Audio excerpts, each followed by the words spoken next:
थोड़ा सा सुखदेव जी इधर कर दो, ये माइक्स थोड़ा इधर कर दो। पहले आप बोले। आप डिटेल्ड बोल रहे हैं। नमस्कार साथियों, राजस्थान प्रदेश कांग्रेस कमेटी के मीडिया सेंटर में आप सभी का बहुत बहुत स्वागत है। आज हमारे बीच एक बहुत ही महत्वपूर्ण विषय पर चर्चा करने के लिए हमारे राजस्थान के एआईसीसी प्रभारी आदरणीय सुखजिंदर सिंह जी रंधावा साहब और प्रदेश अध्यक्ष गोविंद सिंह मौजूद है। एक महत्वपूर्ण विषय पर अपने विचार व्यक्त करेंगे। आप सबसे निवेदन है कि शांति बनाए रखें। सभी का है, ऑडियो किसी के भी नहीं आएगा फिर नहीं।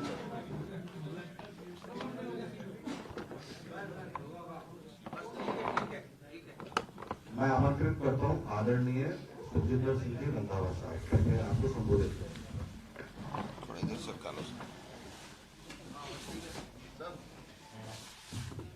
बहुत बहुत धन्यवाद आपका कि आप एक बहुत इम्पोर्टेंट इशू पर मैं और अध्यक्ष जी आपके सम्मुख हो रहे हैं। आज जो हिंदुस्तान के हालात हैं, जैसे बॉर्डर को सील किया गया है, वैसा कभी जब 65 की वार या 71 की वार, उस टाइम माइन्स लगाए जाते थे कि दुश्मन हमारी धरती पर ना आ जाए। तो आज हिंदुस्तानियों को ही दूसरी स्टेट में जाने के लिए वहां जो रोकें लगाई गई हैं, कील लगाए गए हैं, इतने इतने बड़े बैरिकेड लगा दिए गए, और उस आदमी के लिए जिसको हम अन्नदाता कहते हैं, जो किसान के आज हालात हैं, मैं अकेले हिंदुस्तान की बात नहीं करता, जब पंजाब की बात नहीं करता, पूरे वर्ल्ड में आप देख लीजिए कि हर कंट्री में तकरीबन किसान जो है वो ट्रैक्टर ट्रॉली लेकर अपने देश की राजधानी की तरफ बढ़ रहे हैं। वहां नहीं रोका जा रहा। हिंदुस्तान में इतनी रोकें क्यों लगाई जा रही हैं? 2 साल पहले यही किसान आंदोलन चला था। ये अकेला पंजाब का आंदोलन नहीं है, ये पूरे हिंदुस्तान के किसानों का आंदोलन है। उसमें मैं भी आता हूं, आप लोग भी आते हैं, इन सभी का आंदोलन है। 2000 जब 2 साल पहले ये आंदोलन चला था, उस टाइम ये काले कानून वापस लिए गए और साथ ही कहा था कि हम एमएसपी पर लीगल गारंटी देंगे। 2 साल में कोई कमेटी नहीं बनी, मजबूरन फिर किसानों को अपनी डिमांड के लिए आगे आना पड़ा। उनके साथ जो व्यवहार किया जा रहा है, उनको ये नहीं समझा जा रहा कि ये हिंदुस्तान के बशिंदे हैं। बदकिस्मती से हमारे जो नई जनरेशन है, उनको पता ही नहीं है कि आज़ादी के बाद और आज़ादी से पहले हिंदुस्तान वालों को अनाज बाहर से मंगवाना पड़ता था। पंडित जवाहरलाल नेहरू और सरदार प्रताप सिंह कैरों, जो पंजाब के चीफ मिनिस्टर बने, उन्होंने सबसे पहले ये सोचा कि हिंदुस्तानियों का आप आत्मनिर्भर कैसे करेंगे किसानी में। तो पहली एग्रीकल्चर यूनिवर्सिटी लुधियाना में बनी और वहां से हिंदुस्तान के किसानों को फसल बीजने का टाइम पर सीड कौन से होने चाहिए, तो जहां 1 या 2 मन कणक निकलती थी, वहां 30-30 क्विंटल पर एकड़ से इनकी यील्ड हुई। कांग्रेस की गवर्नमेंट बनी, 10 साल यूपीए की गवर्नमेंट में 120% वृद्धि की इनपुट्स में, जो गेहूं में, पैडी में 120%, और इनके 10 साल आप अगर देखेंगे तो मात्र 50% इन्होंने कीमत को बढ़ाया। फर्टिलाइजर का रेट कहां चला गया? ट्रैक्टर्स के रेट कहां पहुंचे, डीजल का रेट कितना बढ़ गया। तो इन सब बातों को देखकर देखिए कि एक बात कह देते हैं कि किसान के ऊपर कर्जा इसलिए है कि उसकी आमदन कम है। मोदी जी ने कहा था, एक गारंटी इन्होंने ये भी दी थी कि मैं किसान का आया जो है वो डबल कर दूंगा। एक गारंटी तो उनकी वहीं फेल हो गई कि आज तक किसान नीचे गया, ऊपर नहीं उठा। राहुल जी ने कहा है कि अगर कांग्रेस आएगी तो हम लीगल गारंटी एमएसपी पर देंगे। एक बात मैं और आपको क्लियर कर देना चाहता हूं, साथ ही उन्होंने कहा कि हम स्वामीनाथन रिपोर्ट को इंप्लीमेंट करेंगे। स्वामीनाथन की रिकमेंडेशन जो थी वो 201 पॉइंट थे उनके, उनमें से 176 कांग्रेस ने इंप्लीमेंट कर दिए थे और 26 मेरे ख्याल कितने इतने को थोड़े बहुत थे जो पाइपलाइन में थे। और 10 साल में इनकी एनडीए की गवर्नमेंट ने स्वामीनाथन की रिपोर्ट पर एक भी पॉइंट पर इन्होंने आज तक डिस्कशन भी नहीं की। 15 लाख करोड़ इंडस्ट्रियलिस्टों का तो माफ किया जा सकता है। तो जो कहते हैं हम किसान सम्मान क्या वृद्धि में पैसे दे रहे हैं, मात्र 500 रुपया पर मंथ किसान के साथ मजाक कर रहे हैं। जिसको हम अन्नदाता कहते हैं उनको भिखारी समझते हैं कि 500 रुपया दे दो इसकी जुबान बंद हो जाएगी।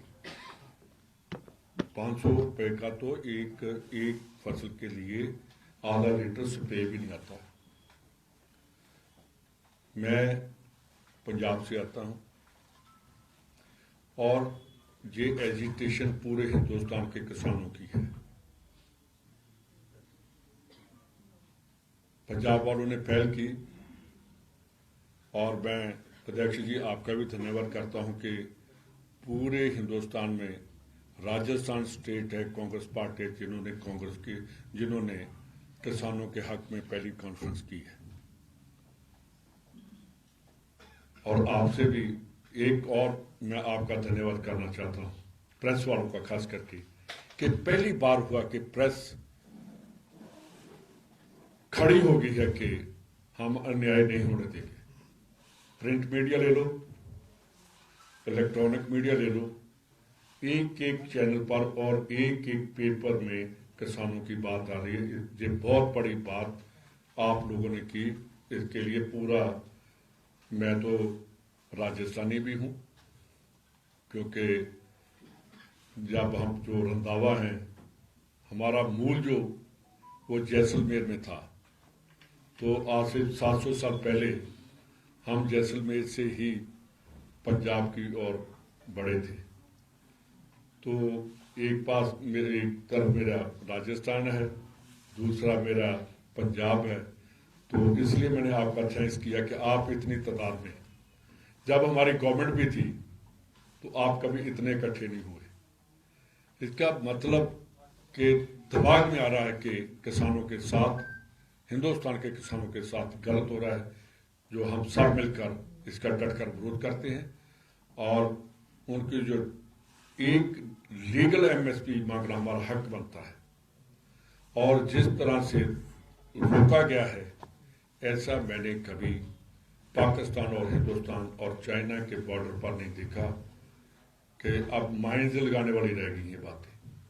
ड्रोन से हमला करना, और एक मेरे भाई, ड्रोन रोकना है तो वहां का रोको, पाकिस्तान का, जिससे इलीगल वेपन्स आ रहे हैं, जिसके जरिए से पंजाब में और राजस्थान के एरिया में ड्रोन से इलीगल ड्रग आ रही है। उनको कहो वो जो थे जो शांत में प्रोटेस्ट कर रहे हैं, उनको इनको पैसे देना चाहिए था और प्राइम मिनिस्टर को उनके साथ बात करनी चाहिए थी।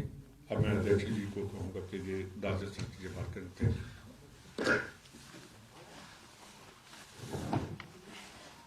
नमस्कार, मैं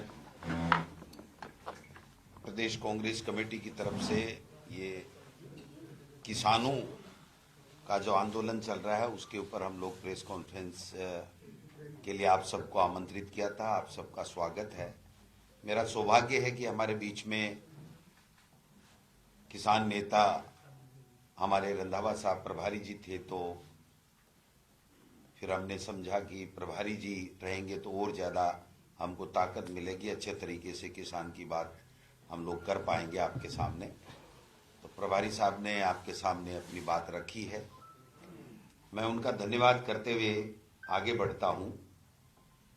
ये किसानों का आंदोलन क्यों और जायज कैसे और उनके साथ नाइंसाफी किस प्रकार से हो रही है, इन सब मुद्दों के ऊपर मैं 10-12 मिनट में अपनी बात रखूंगा प्रदेश कांग्रेस कमेटी की तरफ से।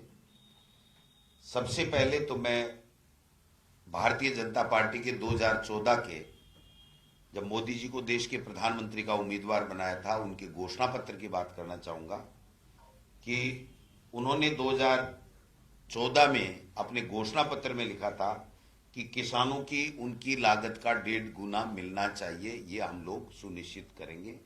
10 साल बाद में वो नहीं कर पाए। फिर देश के प्रधानमंत्री ने फरवरी 2016 में ये कहा था कि 2022 तक हम लोग किसान की आमदनी को दोगुना करेंगे। वो किसान की आमदनी आज तक दोगुनी नहीं हुई। इसी दौरान उन्होंने बीच में 3 काले कानून लाए, 15 महीने तक संघर्ष किया।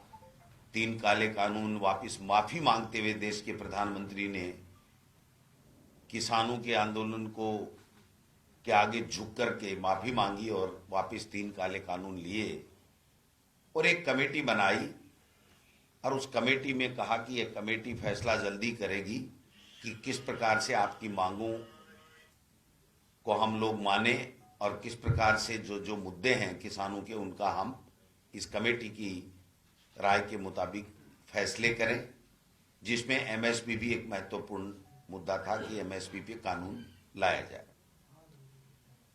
और देश के प्रधानमंत्री जो 2011 में 2 मार्च 2011 को मनमोहन सिंह जी जब देश के प्रधानमंत्री थे तो एक कोर ग्रुप बना हुआ था जिसमें तत्कालीन गुजरात के मुख्यमंत्री नरेंद्र मोदी जी ने जो चेयरमैनशिप में एक कमेटी ने रिपोर्ट दी थी, जिसमें भी एमएसपी के लिए इन्होंने कानून की मांग की थी और अपना फैसला उस कमेटी के माध्यम से देश के प्रधानमंत्री उस वक्त मनमोहन सिंह जी थे उनसे मांग की थी। तो ये कोई भी नहीं कह सकता कि एमएसपी के बारे में किसी भी देश के प्रधानमंत्री ने पहले या बीजेपी ने किसी ने बात नहीं की हो। सब अपनी बात करते आए हैं कि भाई हम एमएसपी का कानून लाएंगे और किसान को एमएसपी पे उसकी धान का मूल्य मिलना चाहिए। ये इस तरीके की बात थी। जो 15 महीने तक आंदोलन हुए उसमें 750 के लगभग किसान शहीद हो गए। उनके लिए भी जब समझौता इनका हुआ था तो उस वक्त ये हुआ था कि हम इनके ऊपर मुकदमे वापस लेंगे जो करीब 50,000 किसानों के विरुद्ध में थे। कुछ 1-2 सरकारों ने लिए, लेकिन दूसरी केंद्र की सरकार ने न तो कोई पहल की और आज तो सब जगह तकरीबन उत्तर प्रदेश में तो दूसरी बार भी इन्हीं की सरकार है, फिर भी आज की तारीख तक किसानों के साथ में न्याय नहीं हुआ। और 50,000 के लगभग किसानों के जो मुकदमे थे उनमें से बहुत मुकदमे अभी तक भी लंबित चल रहे हैं। फिर मैं कहना चाहता हूं कि किसानों की ऋण माफी की भी बात भी थी, जिसमें 72,000 करोड़ रुपए के किसान के कर्जे माफ मनमोहन सिंह जी के समय हुए थे। तो ऐसा नहीं है कि सरकारें किसानों का कर्जा माफ नहीं करती हैं। और हमने भी 16,000 करोड़ रुपए यहाँ पर राजस्थान में कांग्रेस की सरकार ने किसानों के माफ किए। जब केंद्र की सरकार ने जब मनमोहन सिंह जी थे तब कर दिए और राजस्थान की सरकार ने कर दिए, तो फिर भारतीय जनता पार्टी की केंद्र की सरकार और राज्य की सरकार किसानों का कर्जा माफ क्यों नहीं कर रही है? ये सवाल हर व्यक्ति के जहन में है कि ये इसका मतलब ये करना नहीं चाहते, ये प्रमाणित हो चुका है। तीसरी चीज मैं कहना चाहता हूं कि जो वादा खिलाफी के खिलाफ किसान आंदोलन कर रहे हैं, ये इसलिए कर रहे हैं वादा खिलाफी के खिलाफ कि इन्होंने बाकायदा लिखित में समझौता किया था। समझौते की डेट भी मैं बता दूंगा। इन्होंने किसानों से लिखित में समझौता किया था कि हम एक कमेटी बना करके आपके जो एमएसपी सहित इश्यू हैं उनको हम हल करेंगे। और मैं समझता हूं कि शायद वो कमेटी जो है उसका डेट नहीं है सर, मीटिंगें हुई हैं और कमेटी ने रिपोर्ट भी जो सुनने में आया दे दी, लेकिन उसमें एमएसपी का जिक्र भी नहीं है और बाकी उसको सार्वजनिक नहीं किया जा रहा है। तो मैं समझता हूं कि किसानों को वापस आंदोलन करने के लिए मजबूर होना पड़ा और आज जो किसान आंदोलन कर रहे हैं उनके साथ में किस प्रकार से बर्बरतापूर्वक कार्रवाई की जा रही है। जैसे आतंकवादियों के खिलाफ भी नहीं की जा सकती और जो पाकिस्तान है जहां से आतंकवाद आता है उनके खिलाफ भी इस तरीके की कार्रवाई नहीं होती है, ऐसी किसानों के साथ में हो रही है। तो मेरा कहने का मतलब है कि जब पहले जो शहीद हो गए उनका मुआवजा नहीं, जो वायदा इन्होंने लिखित में देश के प्रधानमंत्री जी के, कृषि मंत्री ने और सरकार ने, भारत सरकार के अधिकारियों ने किया, उस पर काम नहीं। एमएसपी के बारे में अब तक 10 साल में मोदी जी ने कहीं किसी तरीके का कोई एक्शन इन्होंने दिखाया नहीं। ये भी बात हम सब के सामने है और अब तो हद हो गई। जब वो पूछ रहे हैं कि उस कमेटी का क्या हुआ, तो देश के प्रधानमंत्री या भारतीय जनता पार्टी ये कह रही है कि आनन फानन में कानून नहीं बन सकता। एमएसपी का कानून के लिए बहुत समय चाहिए, ये बहुत जटिल बात है। तो हम लोग पूछना चाह रहे हैं इस प्रेस कॉन्फ्रेंस के माध्यम से कि देश के प्रधानमंत्री जी ये बता दीजिए कि फिर किसान के हक का एमएसपी का कानून बनाना बहुत जटिल है और बहुत समय लगता है, तो आपने ये 3 काले कानून जो किसानों पे थोपे थे वो किसके हित के लिए बनाए थे। ये अब पूरी तरीके से स्पष्ट होने लग गया है कि ये केवल अपने चंद उद्योगपति मित्रों के लिए, उन्होंने उनके फायदे के लिए बनाए थे, न कि किसान के फायदे के लिए। आज फिर किसान जब अपना शांतिपूर्वक आंदोलन कर रहा है, अपनी बात रखने के लिए वो कोशिश कर रहा है, तो उसको दबाया जा रहा है, गोलियां चलाई जा रही हैं, आंसू गैस छोड़े जा रहे हैं, ड्रोन से उनके ऊपर हमले किए जा रहे हैं। आप बताइए कि इस देश में, लोकतांत्रिक देश में, क्या किसी को अपना आंदोलन करने का, अपनी बात रखने का, शांतिपूर्वक अपनी आंदोलन करने का कोई अधिकार नहीं है क्या? तो ये अधिकार भी किसानों से छीना जा रहा है कि आप कोई आंदोलन नहीं कर सकते। अब उनके ऊपर पहले भी झूठे आरोप लगाए थे, आतंकवादी हैं, अफगानिस्तानी हैं, पता नहीं कितने कितने चोर और डाकू, पता नहीं क्या क्या बता दिया था। आज फिर उसी शैली में जवाब दिया जा रहा है उनको, उसी तरीके से बदमाश, लुटेरे, शराब लेके आ गए, ये करके आ गए, वो करके आ गए, इस तरीके से किसान को बदनाम करने की उनकी चेष्टा बराबर चल रही है। मैं समझता हूं कि इसका हम लोग सब विरोध कर रहे हैं। किसानों ने कल बंद का आह्वान किया है, कांग्रेस पार्टी ने भी फैसला किया है कि हम इसके बंद का समर्थन करेंगे। कोई हिंसा नहीं हो, किसी राजकीय संपत्ति का नुकसान नहीं हो, ये सब सुनिश्चित करते हुए हम सब लोग भी उनके साथ में, किसानों के आंदोलन के साथ में रहेंगे। और हमारे नेता राहुल गांधी जी और हमारे अखिल भारतीय कांग्रेस कमेटी के हमारे अध्यक्ष आदरणीय खड़गे साहब ने बहुत ही स्पष्ट शब्दों में ये कह दिया है कि हमारी सरकार आते ही हम लोग किसान के लिए एमएसपी लागू करेंगे। ये एक बहुत बड़ी बात है जिसका हम सब लोग स्वागत करते हैं, किसानों ने स्वागत किया है। और कांग्रेस पार्टी के लिए यह है कि जो कहते हैं वो करते हैं। पहले भी किसानों के 72,000 करोड़ के कर्जे माफ किए हैं और मैं समझता हूं कि अब भी हमने जो कहा है वो करके हम लोग दिखाएंगे। ये मैं आपसे निवेदन करना चाहता हूं। तो जिस प्रकार से ये जो चल रहा है ये सब बहुत ही देश के लिए घातक है, देश के लोगों के लिए प्रजातंत्र को खत्म कर रहे हैं। किसी को बोलने का अधिकार नहीं, किसी को आंदोलन करने का अधिकार नहीं।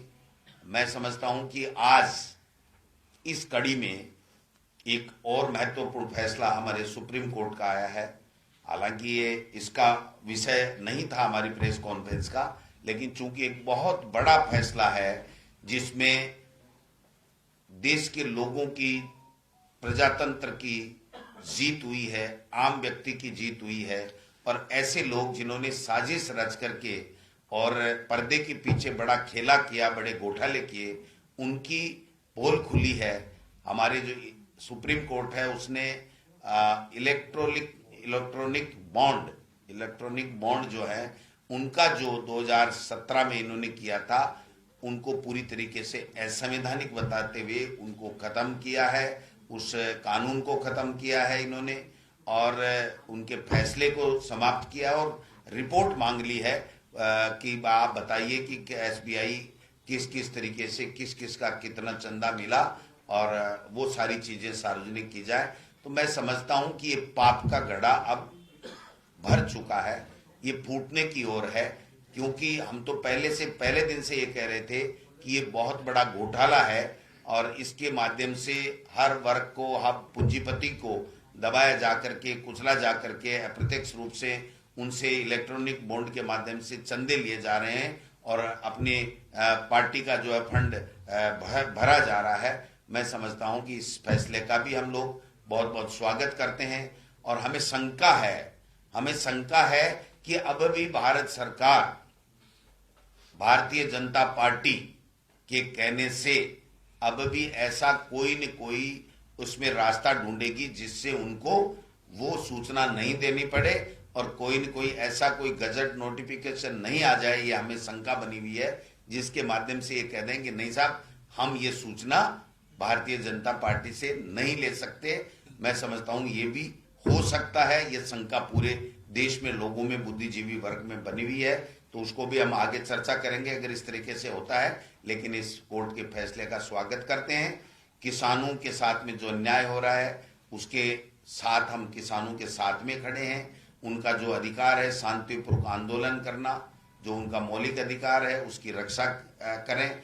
और जिस प्रकार से ये गोलियां चला करके और ड्रोनों से हमले कर करके किसान को बदनाम करके ये कुचलना चाहते हैं उनका आंदोलन का, ये कतई नहीं होने देंगे। कांग्रेस पार्टी पूरी तरीके से किसान के शांतिपूर्वक आंदोलन के साथ में खड़ी है।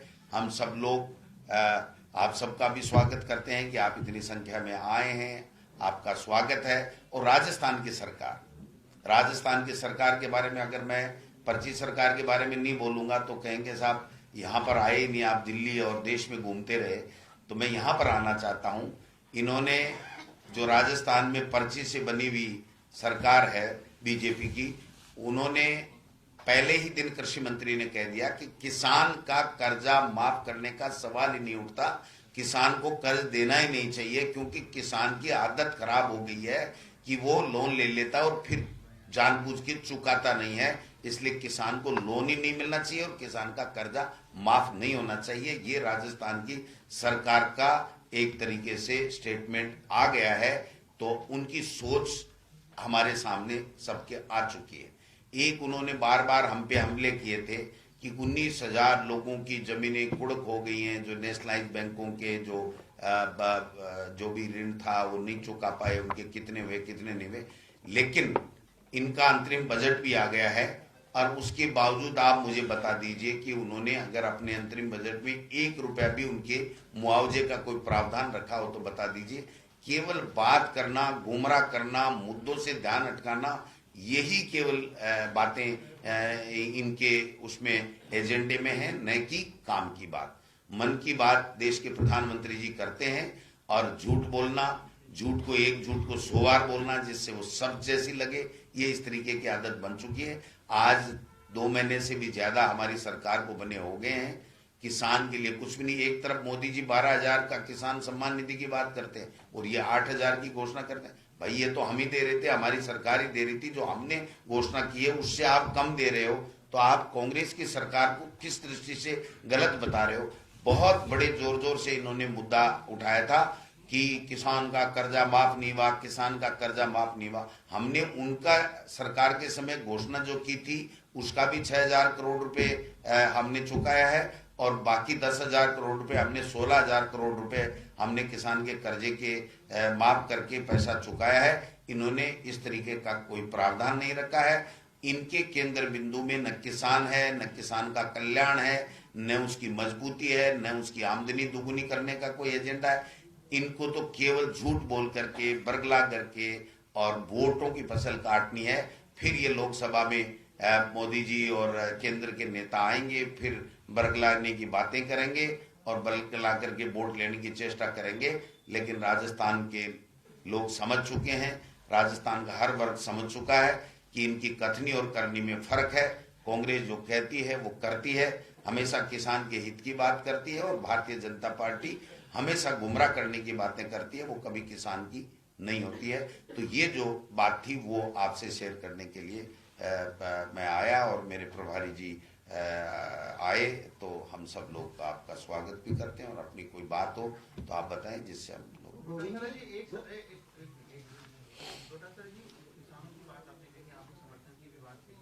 राजस्थान सरकार के ऊपर आरोप भी लगा। एक बड़ा विवाद चल रहा है सूर्य नमस्कार को लेकर स्कूलों में। आज शिक्षा मंत्री ने भी सूर्य नमस्कार का जो कार्यक्रम था उसमें शामिल हुए हैं। मुस्लिम संगठन इसका विरोध कर रहे हैं, क्योंकि आप पूर्व में शिक्षा मंत्री रहे हैं। आपकी क्या प्रतिक्रिया है? क्या ये चीज? देखिए, ये भारतीय जनता पार्टी का, जब केंद्र की सरकार हो चाहे स्टेटों में सरकार हो, ये मुद्दों से ध्यान हटकाने की बातें करते हैं। ये इनके एजेंडे में फिक्स है कि किसान आंदोलन कर रहा है, किसान पे गोलियां चल रही हैं, किसान अपनी जायज मांग के लिए अपने प्रदर्शन करने के लिए दिल्ली कूच कर रहा है। उसको ध्यान को हटाओ और इस तरीके के विवाद उत्पन्न करके और उसी मुद्दे के ऊपर ले जाओ। इसलिए मैं इन मुद्दों पे नहीं जाने वाला हूं। मैं किसान की बात करने आया हूं, तो मैं सीधा किसान की बात करूंगा। किसान के साथ में अन्याय हो रहा है, उसकी उनके पास में क्या सवाल है वो बताएं। ये काम करने के लिए समय दिया इनको, ये काम नहीं करेंगे। ये इसी तरीके से मुद्दों से ध्यान भटकाने के लिए इस तरीके की कोई न कोई चाल चलेंगे, ये मुद्दे के ऊपर रहेंगे। इनसे मैं पूछना चाहता हूं आपके माध्यम से कि ये 19,000 जिनकी कुड़की हुई उनके लिए मुद्दा बनाया था, उसके लिए क्या कर रहे हैं? इन्होंने हम पे मुद्दा बनाया था किसान का कर्ज माफ नहीं किया, तो 16,000 करोड़ हमने तो कर दिया। क्या नेशनलाइज बैंकों का डबल इंजन की सरकार किसान का कर्जा माफ करेगी? ये सवाल हैं जो दुनिया के लिए, देश के लिए और किसान के लिए और हर वर्ग के लिए हैं। उन पे बात नहीं करेंगे, ये इस तरीके की बात करेंगे। कौन क्या ड्रेस पहनेगा, कौन नमस्कार करेगा, कौन जो है वो दूसरी बात करेगा, इन मुद्दों के ऊपर बात करेंगे। लेकिन आज मदन दिलावर जी ने यह भी बोला है कि हम गंभीर आरोप वाले टीचर के घर बुलडोजर चलाएंगे। वो क्या बोलते हैं भाई साहब, देखे जाओ और एक रिकॉर्ड करे जाओ। उनकी गिनीज बुक में नाम लिखा जाएगा उजूल बयानबाजी के लिए। तो मैं तो उनके ऐसी किसी बात का जवाब नहीं देता जो कोई तथ्यों पे आधारित नहीं होती है। उन बातों का ऐसे कोई किसी के बुलडोजर नहीं चला सकता। कानून है और कानून के मुताबिक ही कोई काम हो सकता है। मैं समझता हूं कि उनकी आदत में शुमार है कि कुछ न कुछ उजूल बुजुल बयान दे दो जिससे वो मीडिया में छाए रहें। तो मैं तो ऐसे व्यक्ति की ऐसी किसी बात का जवाब नहीं देता जिसका कोई जनता से या जनता की भलाई से कोई संबंध नहीं हो, छात्रों से कोई संबंध नहीं हो, पढ़ाई से कोई संबंध नहीं हो, प्रोग्रेस से कोई संबंध नहीं हो। इनको मना कौन कर रहा है? कानून के तहत कोई भी आदमी गड़बड़ कर रहा है, वो चाहे वो किसी भी विभाग में कर रहा है, उसके खिलाफ कोई करने के लिए कौन कह रहा है? ये बात नहीं करेंगे कि जो पेपर लीक आपने मुद्दा बनाया, उस पेपर लीक पे केंद्र सरकार से कड़ा कानून हमारे राजस्थान की सरकार का है, क्या इसको आप लागू रखोगे या केंद्र सरकार का कानून लाओगे, या जो जहां जहां पेपर लीक हुए उनके खिलाफ क्या कार्रवाई करोगे, क्या नहीं करोगे? उन पे बात नहीं करेंगे। ये ड्रेस पे बात कर देंगे, और किसी पे सिलेबस पे बात कर देंगे, और किसी पे बात कर देंगे। तो मैं समझता हूं कि ये ध्यान भटकाने वाली बातें हैं, इनमें जाने की जरूरत नहीं है। जरूरत इस बात की है कि आज किसानों के खिलाफ लाठी गोलियां चलाई जा रही हैं, कटीले तार बिछाए जा रहे हैं, उनको अपना शांतिपूर्वक अपना हक लेने के लिए जो प्रदर्शन कर रहे हैं वो प्रदर्शन नहीं करने दिया जा रहा है। ये महत्वपूर्ण मुद्दा है।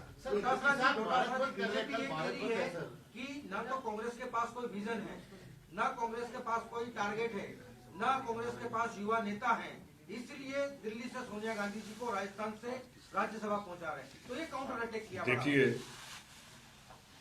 जो अध्यक्ष जी ने कहा है, आज हमारा एक ही मकसद है, वो है किसान। आप हमसे किसानों के बारे में बात करिए, किसानों के मुद्दे को डाइवर्ट मत करिए। इन एक मिनट सुनो, इन बातों का एक बातों का आपका हम फिर दोबारा जवाब देंगे।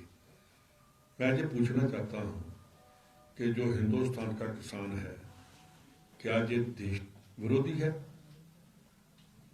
कि या देशभक्त है?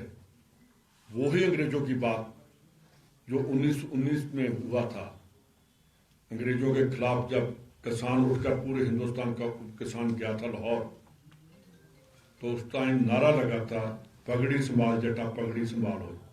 तो पूरे हिंदुस्तान का किसान इकट्ठा होकर अंग्रेजों ने घुटने टेक दिए थे।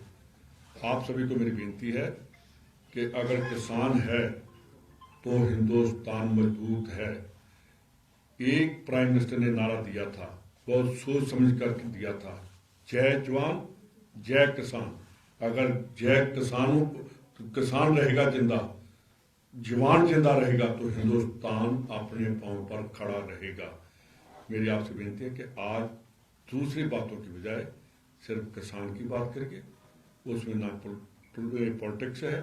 मैंने आपको बता दिया कि स्वामीनाथन के कितने पॉइंट थे, उनमें कितने लागू कर दिए, कितनी बात एमएसपी बढ़ाई, कितने % बढ़ाई।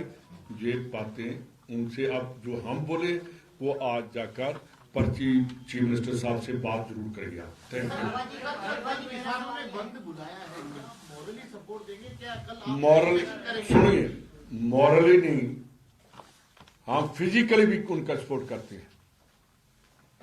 मैं भी किसान हूं, आप भी किसान हैं, तो क्या अगर देश का मुद्दा है तो हर आदमी को पार्टी से ऊपर उठकर, मैं एज ए कांग्रेसी उनकी सपोर्ट नहीं करता, मैं एज ए किसान करता हूं। पहले मैं किसान हूं, उसके बाद मैं जनरल सेक्रेटरी हूं, अध्यक्ष जी पहले किसान हैं, उसके बाद पीसीसी प्रेसिडेंट हैं यहाँ के। तो हर आदमी को अब ये लगने लगा है कि हम 2 नंबर के शहरी हैं। कि देखिए, मैं एक मिनट आपकी बात का जवाब दूंगा। अगर इंडस्ट्रियलिस्टों का, मैं कहता हूं कि इंडस्ट्रियलाइजेशन होगी तो देश आगे बढ़ेगा। अगर उनका कर्ज माफ हो सकता है तो 1 टाइम सेटलमेंट किसान क्यों नहीं हो सकती? इन्होंने जैसे कहा कि 16,000 करोड़ राजस्थान में माफ किया, ऐसे ही हमने पंजाब में जब कांग्रेस की गवर्नमेंट थी पिछली बार, तो हमने 5,000 करोड़ माफ किया। जो 700 किसान शहीद हुए वहां, उनके तकरीबन 450 पंजाब के से ज्यादा थे, 450 लोगों को हमने नौकरी दी और उनको कॉम्पनसेट भी किया। तो इन्होंने तो गवर्नमेंट ने कहा था कि आप गलत कर रहे हो। तो ये बात मैं इसलिए कह रहा हूं कि देश को किस तरफ लेकर जा रहे हैं। कभी हम धर्म की बात करते हैं, कभी किसान विरोधी बात करते हैं। पोलराइजेशन जो है देश को किसी और तरफ लेकर जा रही है। हिंदुस्तान एक डेमोक्रेटिक कंट्री है, डेमोक्रेसी में हम इसका बाहर की कंट्री में जाकर प्रचार करते हैं। पहले हमें हिंदुस्तान में इसका प्रचार नहीं, हिंदुस्तान में इसको लेकर चलना होगा। बाहर की कंट्री आज देख रही है। किसी चैनल को आप उठाओ, पहले मैंने आपको कहा था पूरे वर्ल्ड में किसान, हिंदुस्तान के किसान को और प्रधानमंत्री जी के रवैये को हर कंट्री वॉच कर रही है। एक सवाल मेरी तरफ से यहाँ से कि हनुमान बेनीवाल कृषि कानून जो ये एमएसपी पे बात उठा रहे हैं किसानों की, और आपने भी प्रेस वार्ता की है, तो क्या लोकसभा चुनाव में भी प्रभावित रहेगा ये मुद्दा किसानों का? तो क्या लोकसभा चुनाव में राजस्थान में आरएलपी के साथ कांग्रेस पार्टी का गठबंधन हो सकता है? ये कोई हमारा विषय नहीं है आज की प्रेस कॉन्फ्रेंस का। ये गोविंद जी, मेरा सवाल ये है कि आप लोग किसान की बातें करो, बीजेपी ये कह रहा है कि ओरिजिनल किसान धरना प्रदर्शन नहीं कर रहा है, किसानों की आड़ में नकली किसान बन करके राजनेता सत्ता प्राप्ति करने के लिए इन किसानों को उत्साह है। ये उनकी सोच को, घटिया सोच को प्रदर्शित करता है इस तरीके का बयान। आज किसान नहीं है और वो अपराधी, डाकू, लुटेरे हैं, तो फिर करो ना मुकदमा। और फिर प्रधानमंत्री जी ने माफी क्यों मांगी थी? देश के सामने किसानों से माफी मांगते हुए कमेटी क्यों बैठाई थी अगर वो किसान नहीं थे तो? और आज किसान नहीं है तो आप 3 दौर की वार्ता क्यों कर चुके उनसे?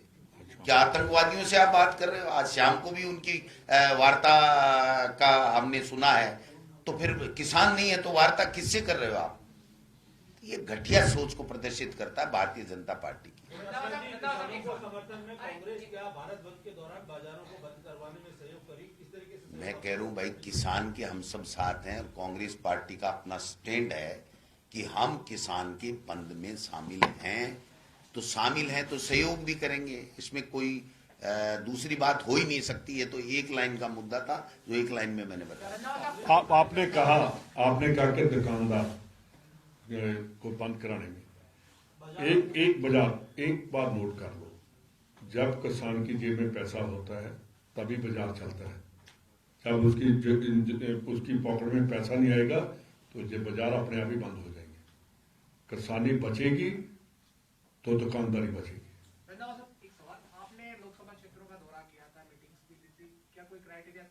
बिल्कुल, आज किसान की बात करो, कल मेरे पास आ जाना या शाम को आ जाना, वो भी मैं आपको बताऊंगा। आज सिर्फ किसान की।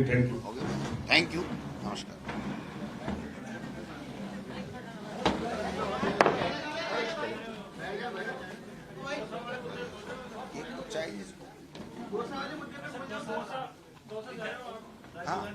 हाँ, वो जा रहे हैं ना, वहाँ आपके भाई सूचना दे देते हैं।